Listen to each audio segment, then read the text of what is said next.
मरहूम शायर जनाब बशीर बद्र साहब के खिराज अकीदत में, उनकी श्रद्धांजलि में उन्हीं के एक शेर से इब्तदा करते। परखना मत, परखने में कोई अपना नहीं रहता। परखना मत, परखने में कोई अपना नहीं रहता। किसी भी आईने में देर तक चेहरा नहीं रहता। आईने से न जाने क्यों एक कहानी याद आई। एक राजा था, उसके दरबार में बड़े बड़े लोग आते थे।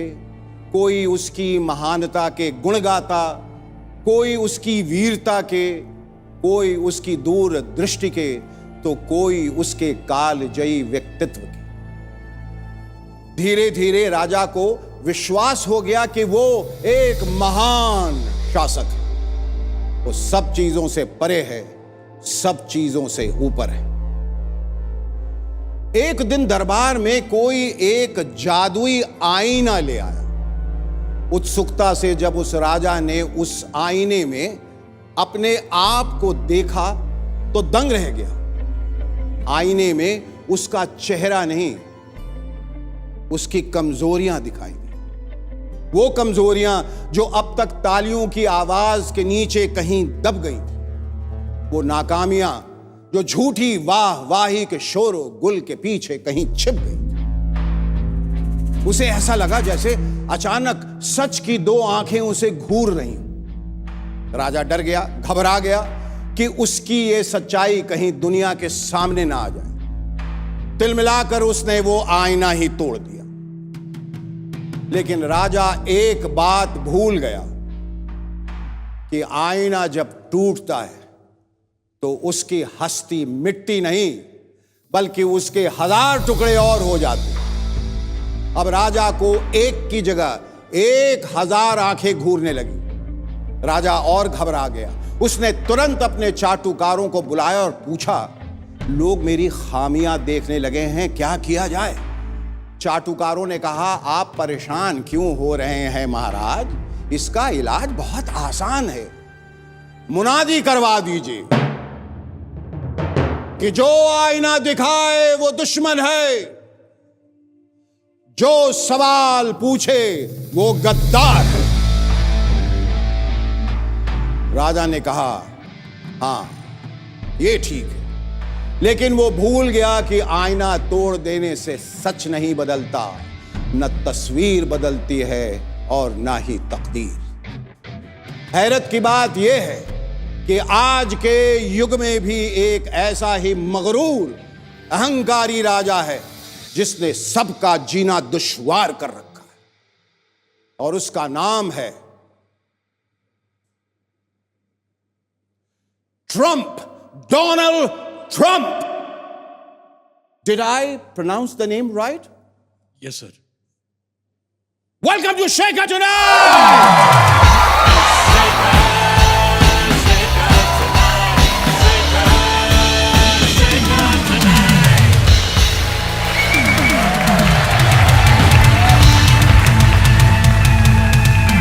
Ladies and gentlemen, our guest on Shaker Tonight is a social worker and activist, Mrs. Amrita Pharnavis. But before that, please give a big round of applause to our smashing band, the Bandstand.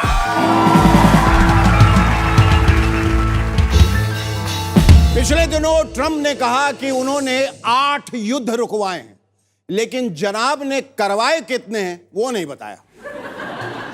कमाल की बात है, खुद ही युद्ध करवाते हैं, फिर खुद ही युद्ध रुकवाते हैं, और फिर खुद ही गिनते भी हैं। 1 2 3 4 5 6 7। Not bad, not bad।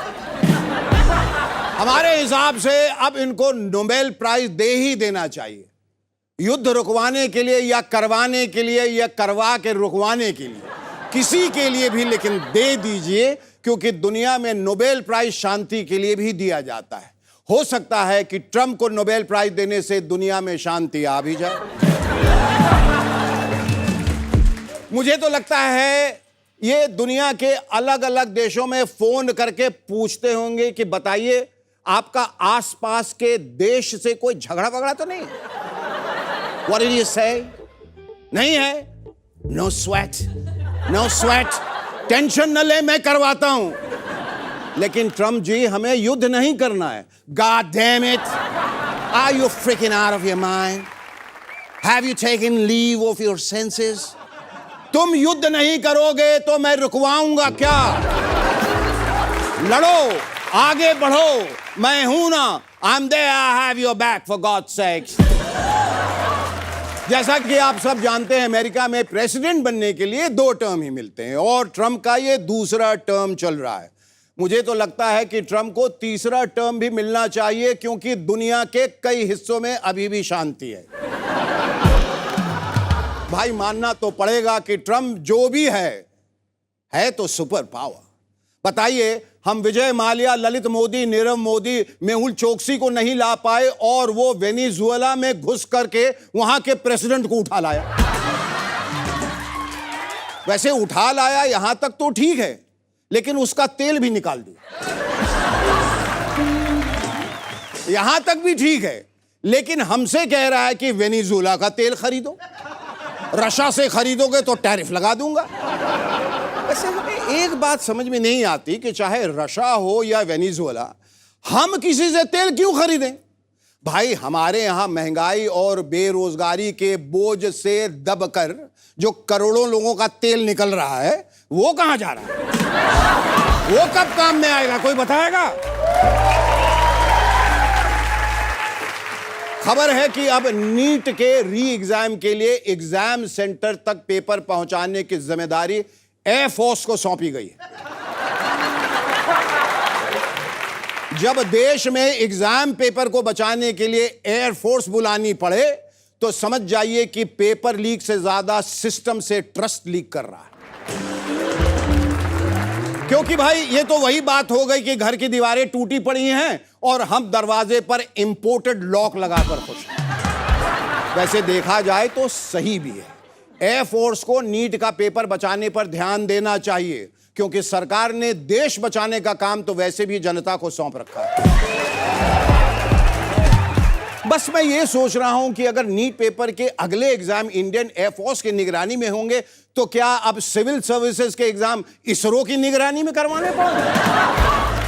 नहीं, आई एम जस्ट क्यूरियस। और अगर उनकी निगरानी में भी पेपर लीक नहीं रुका, तो फिर जिम्मेदारी आर्मी को दी जाएगी। फिर भी नहीं रुका तो हम न्यूक्लियर पावर तो हैं ही। और मान ले फिर भी नहीं रुका तो पेपर फिर से करवा लेंगे, लेकिन शिक्षा मंत्री का इस्तीफा तब भी नहीं लेंगे, क्योंकि शिक्षा मंत्री का काम अब रक्षा मंत्री करेंगे। एक बात समझ में नहीं आ रही है कि फिर रक्षा मंत्री का काम कौन करेगा? वैसे गौर से देखें तो इस सरकार की कैबिनेट है बहुत कोऑपरेटिव, कोई किसी का भी काम कर लेता है।